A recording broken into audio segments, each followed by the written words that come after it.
여러분, 새벽 2시쯤에 스마트폰 화면만 뚫어져라 쳐다보면서 막 상대방 메시지 하나를 애타게 기다려본 적 아마 다들 한 번쯤 있으실 겁니다. 아, 네. 정말 피말리는 시간이죠. 그쵸. 답장이 없으면 막 온갖 상상의 나래를 펼치다가 결국에는 이성을 잃고 한밤중에 집 밖으로 막 뛰쳐나가고 싶어지는 그런 아슬아슬한 감정 있잖아요. 맞아요. 그 머리로는 아는데 통제할 수 없는 그런 갈망 같은 거 말이죠. 네네. 그런데 만약 여러분 이토록 완전 날 것 그대로의 불안이나 집착 그리고 통제할 수 없는 사랑의 열병이 무려 3,000년 전에 쓰인 고대 종교 문헌 속에 박제되어 있다면 믿으시겠습니까? 와, 3,000년 전이요? 네, 그것도 아주 노골적이고 관능적인 시의 형태로 말이에요. 사실 대부분의 사람들은 고대 문헌, 특히 성전이나 경전이라고 하면 좀 도덕적인 교훈이나 엄청 엄숙한 율법 같은 걸 먼저 떠올리잖아요. 그쵸. 왠지 똑바로 앉아서 읽어야 할 것 같고. 맞아요. 하지만 오늘 우리가 다룰 이 텍스트는 그런 고정관념을 완전히 산산조각 내버립니다. 인간이 누군가에게 완전히 매료되었을 때 겪는 그 심리적 해체, 환희, 그리고 자아를 잃어버리게 듯한 상실의 고통이 너무나도 생생하게 묘사되어 있거든요. 네, 그래서 오늘 저희의 심층 탐구 주제는 바로 솔로몬의 아가, 영어로는 Song of Songs라고 불리는 텍스트입니다. 아, Song of Songs. 네, 저는 이번 자료를 파고들면서 정말 혼란스러우면서도 푹 빠져들었어요. 그 엄격한 도덕률이 지배하던 고대 사회 중심에서 막 입 맞춰주세요. 당신의 사랑이 포도주보다 달콤합니다. 이렇게 맹렬하게 돌진하는 연애시가 도대체 어떻게 살아남아서 전해졌을까 싶더라고요. 의 의미를 먼저 좀 짚고 가면 좋을 것 같은데요. 오, 원화 제목이 따로 있나요? 네. 원래 제목이 쉬르 하시림이라는 히브리어인데 이걸 직역하면 노래 중에 노래라는 뜻입니다. 노래 중에 노래요? 네. 고대 히브리어에서 왕 중의 왕이나 성소 중의 성소 같은 이런 문장 구조는 단순한 비교가 아니라 범접할 수 없는 최상급을 의미하거든요. 아, 그러니까 세상에 엄청나게 많은 노래와 시가 존재하지만 감히 이것이 단 하나의 최고이자 완벽한 노래다라고 아예 대놓고 선언을 해버리는 거네요? 맞습니다. 엄청난 자부심이 담긴 제목이죠. 그래서 오늘 우리는 이 텍스트를 그냥 단순한 옛날 이야기나 종교적인 비유로만 치부하지 않을 겁니다. 네, 그럼 어떻게 접근하죠? 한 인간이 사랑에 빠져서 그 감정의 밑바닥부터 우주적인 절정까지 어떻게 도달하게 되는지 그 치열한 심리적 서사를 단계별로 한번 추적해 볼 겁니다. 아, 좋습니다. 그럼 그 감정의 폭풍 속으로 바로 들어가 보죠. 이 시의 도입부는 사실 굉장히 현대적인 약간 자존감이나 콤플렉스의 문제로 시작하잖아요. 네, 맞아요. 여성 화자가 자기를 묘사하는 부분이죠. 네네, 그 부분이 되게 인상 깊었어요.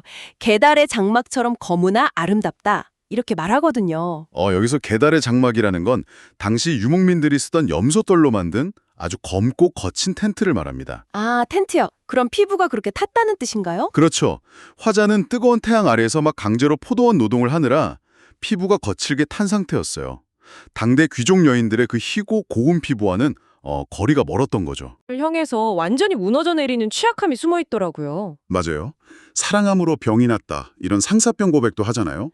네, 근데 그걸 넘어서 제가 진짜 놀랐던 건 한밤중에 일어나는 묘사였어요. 밤에 침상에 누웠는데 연인이 곁에 없는 거예요. 그러자 이 여성이 어떻게 하는지 아시죠? 네, 자리에서 박차고 일어나죠. 그쵸. 그냥 일어나서 그 위험천만한 밤거리를 막 미친 듯이 헤매고 다닙니다. 시장이랑 거리를 다 뒤지면서 심지어 순찰 도는 파수꾼들까지 붙잡고 내 영원히 사랑하는 자를 보았느냐 이렇게 묻고 다니잖아요. 와, 그 장면의 절박함이 텍스트 너머로 훅 다가오는 느낌이죠.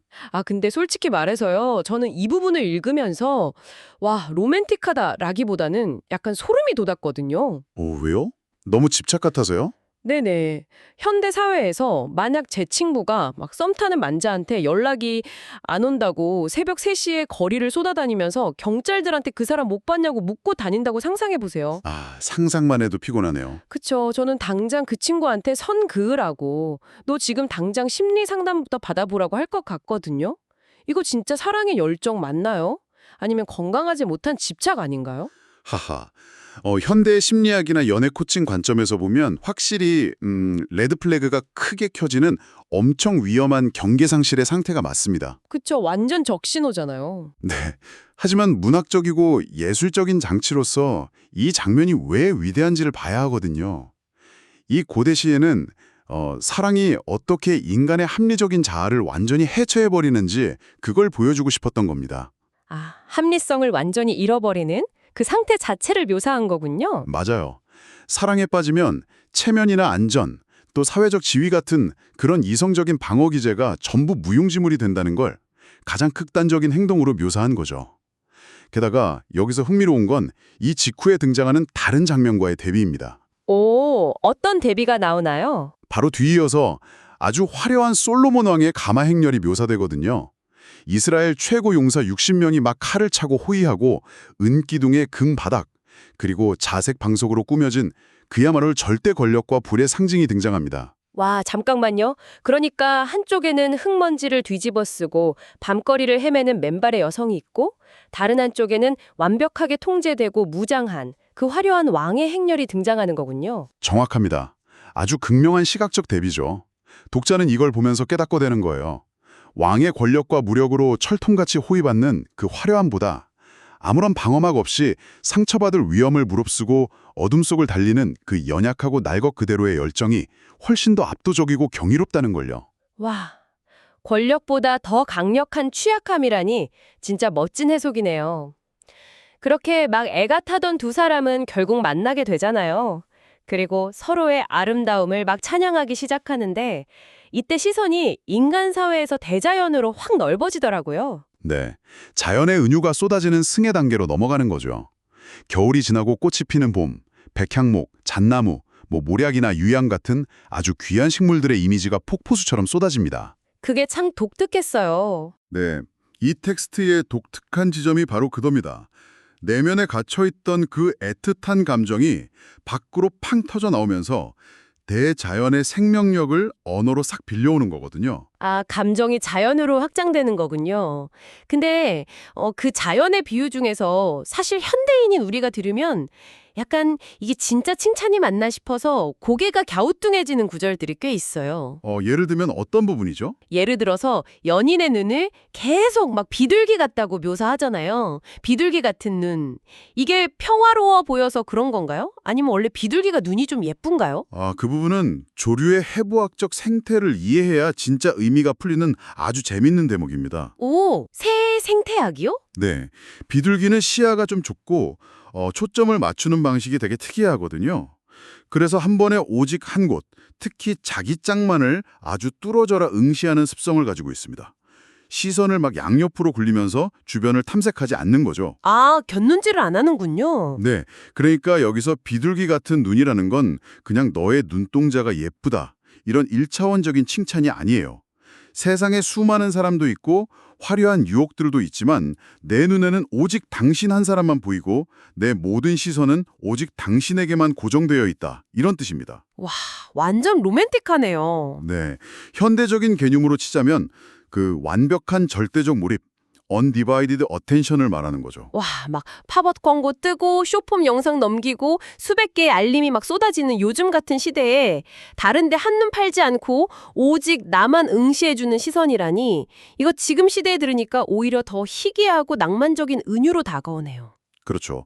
엄청나게 강력한 사랑의 고백입니다. 그럴까면 이건 어떤가요? 제가 이 시를 읽으면서 가장 태클을 걸고 싶었던 부분인데요. 네, 말씀해 보세요. 내 치아는 목욕하고 나오는 양떼 같다거나 아니면 내 머릿결은 산기스르게 누운 염소떼 같다. 이런 묘사요.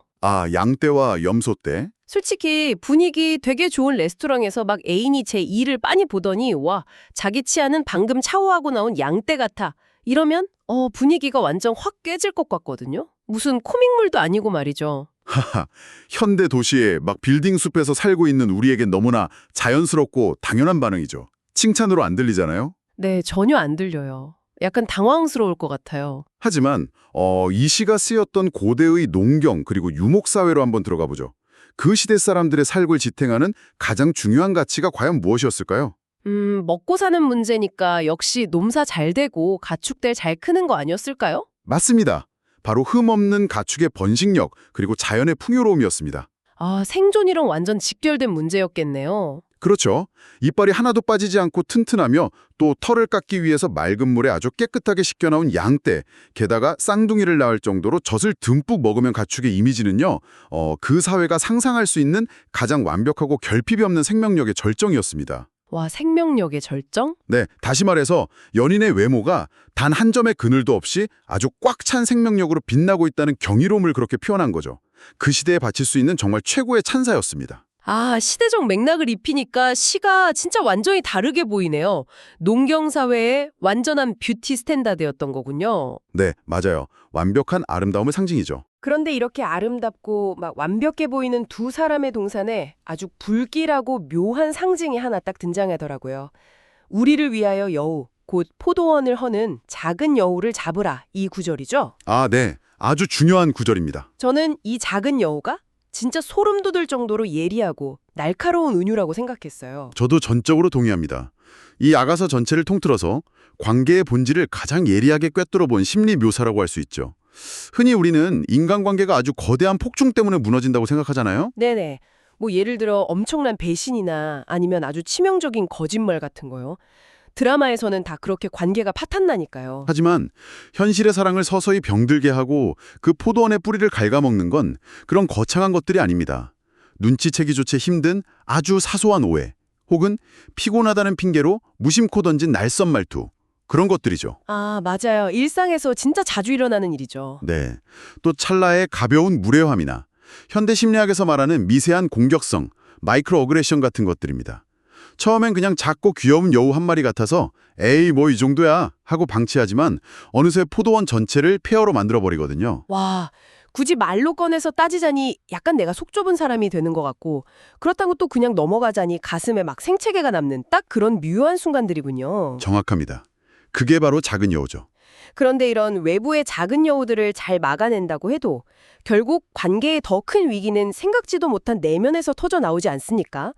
텍스트가 중반을 넘어가면서 분위기가 완전 극반전되잖아요. 네. 이제 감정이 가장 심하게 요동치는 위기의 단계, 즉 전이의 단계로 진입하게 됩니다. 드디어 연인이 한밤중에 찾아와서 문을 두드립니다. 내 사랑, 문을 열어다오. 내 머리에는 밤이슬이 맺혔다 라면서요. 밤새 밖에서 기다리다가 온 거네요. 연인의 되게 애절한 부름이잖아요. 맞아요. 그런데 이 완벽한 타이밍에 주인공이 갑자기 도저히 이해할 수 없는 행동을 합니다. 내가 이미 겉옷을 벗었는데 어찌 다시 입겠으며 내가 발을 씻었는데 어찌 다시 더럽히겠는가 하면서 문 열기를 막 망설이죠. 아니, 제가 진짜 답답했던 게 그거예요. 앞에서는 막 새벽에 미친 사람처럼 거리를 헤매고 다녔으면서 막상 연인이 문 앞까지 찾아오니까 나 옷 벗었는데, 나 발 씻었는데 이러면서 귀찮아서 문을 안 열어준다고요. 이 말이 되나요? 겉보기엔 정말 이해할 수 없는 완전한 모순이죠. 하지만 바로 그 지점이 인간 심리의 그 복잡성을 훌륭하게 보여주는 백미입니다. 아, 귀찮아서 안 연 게 아니군요. 네, 절대 귀찮아서가 아닙니다. 이건 아주 찰나의 지연, 그러니까 상처받는 것에 대한 두려움이 무의식적으로 만들어낸 일종의 방어 기제입니다. 상처 받을까봐 두려워서 일부러 한 박자 늦게 문을 열었다고요. 네, 텍스트 앞부분을 보면 주인공을 가리켜서 잠긴 동산, 덮은 우물, 봉한샘이라고 부르는 구절이 나오거든요. 아, 잠긴 동산이요. 이게 표면적으로는 순결하고 고귀하다는 찬사이기도 하지만 그 이면을 들여다보면 누구에게도 상처받지 않기 위해서 자기 자아를 아주 굳게 닫아걸고 있다는 뜻이기도 하죠. 누군가를 내 삶의 가장 깊은 중심에 들인다는 건 사실 엄청난 리스크를 수반하는 일이니까요. 아, 마음을 완전히 여는 것에 대한 원초적인 공포 같은 거네요. 맞습니다. 그래서 결국 그 찰나의 방어적 망설임 때문에 타이밍이 엇갈리고 맙니다. 맞아요. 그 엇갈림이 너무 안타까웠어요. 그 모략이 뚝뚝 떨어지는 손으로 간신히 문빗장을 탁 열었는데 밖에는 이미 아무도 없었잖아요. 네, 연인이 떠나버렸죠. 그때 주인공이 내 혼이 나갔다라면서 절망합니다. 그리고 다시 밤거리를 막 헤매는데 이번에는 앞서 겪었던 그 약간 낭만적인 방황과는 차원이 완전 다르더라고요. 네, 이번엔 아주 참혹합니다. 파수꾼들한테 발견돼서 폭행을 당하고 심지어 겉옷까지 뺏겨버리잖아요. 육체적으로도 그렇고 정신적으로도 완전히 발가벗겨지는 그런 참담한 추락인데 저는 솔직히 이 고통스러운 엇갈림이 결국 두 사람의 관계를 그냥 파국으로 몰고 끝나는 건가 싶었어요. 만약 이게 그냥 얕은 로맨스 소설이었다면 여기서 비극으로 끝나버렸거나 아니면 뭐 극적인 화해로 대충 얼버무리고 끝났을 겁니다. 하지만 이 텍스트는요, 이 상실의 고통을 아주 영적이고 심리적인 성장의 도약대로 삼아버립니다. 성장의 도약대요? 네, 그 방어 기제 속에 웅크려 있던 잠긴 동사는 연인을 잃어버렸다는 처절한 고통, 그리고 폭행을 당하는 수치심을 통과하면서 역설적으로 그 단단한 껍질을 깨고 나오게 되거든요. 아, 오히려 그 극심한 고통 때문에 방어벽이 와르르 무너진 거군요. 그렇습니다. 상처받을까봐 두려워서 문을 늦게 열었던 화자가 이 뼈아픈 시련을 겪고 난 후에는 스스로 대자연을 향해 이렇게 외칩니다. 북풍아 일어나라, 남풍아 불어라, 나의 동산에 불어서 향기를 날리라. 와, 대박. 더 이상 동산을 잠가두지 않겠다는 아주 엄청난 선언이군요. 맞아요.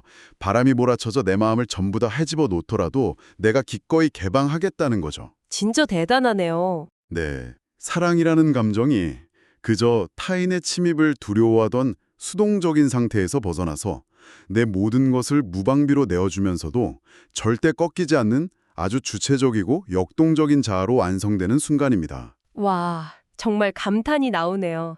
이렇게 엄청난 상실과 개방의 과정을 거쳐서 텍스트는 마침내 종착지에 다다르게 됩니다. 나는 내 사랑하는 자에게 속하였다. 라는 완전한 연합의 선언이죠. 네, 드디어 결의의 단계로 온 거죠. 여기서 우리는 고대 시인이 도달한 그 사랑의 궁극적인 정의를 마주하게 되는데요. 저는 개인적으로 8장의 선언을 읽고 진짜 머리를 한 대 세게 맞은 것 같았습니다. 오, 8장의 어떤 구절이 그렇게 와닿으셨나요? 너는 나를 도장같이 마음에 품고 도장같이 팔에 두라. 사랑은 죽음같이 강하고 질투는 지옥같이 잔인하며 불길같이 일어나니 많은 물도 이 사랑을 끄지 못하겠고 홍수라도 삼키지 못하나니. 이 구절이요. 아, 명문장이죠. 사랑을 마냥 아름답고 되게 부드러운 것으로만 그리지 않고 홍수나 죽음, 불길 같은 아주 파괴적인 대자연의 에너지와 대등하게 묘사한 부분이 진짜 압도적이더라고요. 완전 완벽한 통찰이십니다. 고대인들에게 많은 물이나 홍수라는 건요, 단순히 비가 많이 오는 게 아닙니다. 인간의 힘으로는 도저히 통제할 수 없는 우주적인 재난과 혼란을 상징했거든요. 아, 스케일이 다르네요. 죽음도 마찬가지고요. 그렇죠. 죽음 역시 모든 생명체를 소멸시키는 아주 절대적인 힘입니다. 그런데 초반부의 한밤중에 개인적인 그리움과 열병으로 시작했던 그 연약한 감정이 시련과 상실을 거치면서 막 담금질되더니 이제는 우주적 혼돈이나 죽음조차도 파괴할 수 없는 우주적이고 근원적인 에너지로 격상된 겁니다. 와, 죽음 앞에서도 절대 끄덕없는 에너지라니. 그런데 여기서 끝이 아니더라고요. 시인은 그런 자연의 폭력을 넘어서 인간 사회의 폭력, 즉 자본에 대해서도 완전히 쇠기를 박습니다. 맞아요. 자본의 논리를 정면으로 반박하죠. 사람이 그의 온 가산을 다 주고 사랑과 바꾸려 할지라도 오히려 멸시를 받으리라라고 선언하잖아요. 네. 그 당시에 최고의 권력과 부를 지녔던 그 솔로몬조차도 돈과 권력으로는 진짜 사랑을 얻을 수 없다는 걸 날카롭게 조롱하는 구절입니다. 돈으로 살 수 없다는 걸 확실히 못 박네요. 그렇죠. 사랑은 시장에서 거래될 수 없고 어떤 논리나 물질로도 절대 환산할 수 없는 대체 불가능한 영역임을 문학적으로 아주 강력하게 선포한 겁니다. 자, 오늘 우리는 한밤중에 되게 위태로운 집착에서 시작해서 상처받기 두려워하던 그 잠긴 동산을 지나 마침내 홍수조차 삼킬 수 없는 근원적인 불꽃으로 타오르는 그 사랑의 서사를 함께 추적해 보았습니다. 정말 다이나믹한 여정이었죠. 네네. 왜 이 텍스트가 수천 년 동안 수많은 논란 속에서도 지워지지 않고 노래 중의 노래로 불리며 오늘날까지 살아남았는지 깊이 체감할 수 있는 시간이었습니다. 문맥이나 배경 지식 없이 그냥 읽으면 그저 낯선 고대시에 불과하지만 그 안에 메타포와 심리적 기절을 이해하고 나면 이 텍스트는 인간의 가장 취약하고도 위대한 본성을 비추는 완벽한 거울이 되는 거죠. 청취자 여러분, 오늘 저희의 심층 탐구가 여러분께 아주 흥미로운 질문을 던졌기를 바랍니다. 수천 년 전 사랑을 시장에서 온 재산을 다 주고도 살 수 없는 거래 불가능한 것이라며 그 자본의 놀이를 비웃었던 고대의 지혜를 한번 떠올려 보십시오. 네, 곱씹어볼 만한 메시지죠? 오늘날 우리는 어떤가요? 우리는 사랑조차 알고리즘으로 계상하고 막 데이팅 앱을 스와이프하면서 상대방의 스펙과 취향을 필터링 하잖아요. 그렇죠. 조건이 안 맞으면 바로 넘겨버리니까요. 네. 리스크를 최소화하기 위해서 되게 안전한 거래를 하듯이 사람을 만나는 시대에 살고 있습니다. 내가 상처받지 않을 만큼만, 그리고 내가 딱 통제할 수 있는 만큼의 관계만 허락하면서 우리 스스로를 철저하게 그 잠긴 동산으로 만들고 있는 것은 아닐까요? 확실히 현대인들의 어떤 방어적인 태도를 돌아보게 되네요. 만약 이렇게 상처받는 것을 피하기 위해 완벽하게 계산된 오늘날의 효율적인 로맨스가 우리의 최선이라면 3000년 전 어둠 속에서 맨발로 거리를 헤매며 죽음같이 강한 불꽃과 홍수조차 삼키지 못하는 감정 속으로 기꺼이 자신을 던졌던 그 고대의 맹렬한 사랑은 이제 우리 시대에서는 영영 멸종되어 버린 것일까요? 정말 묵직한 질문이네요. 작은 여우들을 핑계로 우리가 너무 많은 걸 피하고 있는 건 아닌지 생각해 보게 됩니다. 네. 한 번쯤 여러분의 일상 속에서 이 묵직한 질문의 답을 스스로 고민해 보시기 바랍니다. 오늘 저희가 준비한 깊은 탐구는 여기까지입니다. 다들 마음속에 도장 하나씩 새기는 하루 되셨으면 좋겠네요. 네, 끝까지 함께 해주셔서 감사합니다.